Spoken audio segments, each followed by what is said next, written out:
Pomegranates have a lot of health and nutritional benefits. They reduce the risk of heart disease, reduce cancer, reduce blood cholesterol, treatment of anemia, strength the immune system, and also cleanse the liver. So I've used, there's no fixed quantity for this. You can use any amount of fruit you like. I've used 2 whole pomegranates, and which I de-seeded and kept it in the refrigerator for some time. They taste best when they are cold. They are really refreshing, and the crunchy taste makes it a great treat to have, especially in the mornings.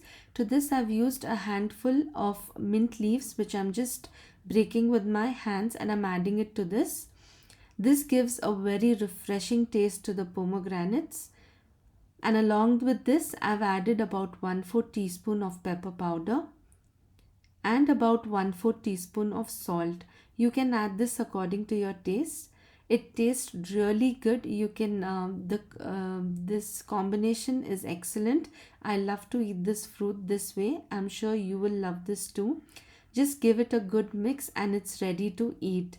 So do include this in your diet because it's really high in fiber, and it has many other health benefits as well, and it's really good for the tummy too. So I'm just transferring this to my cute little coconut shell bowl which I have, and this is ready to go. You can snack on this and it tastes absolutely delicious. Do try this and let me know if you liked it.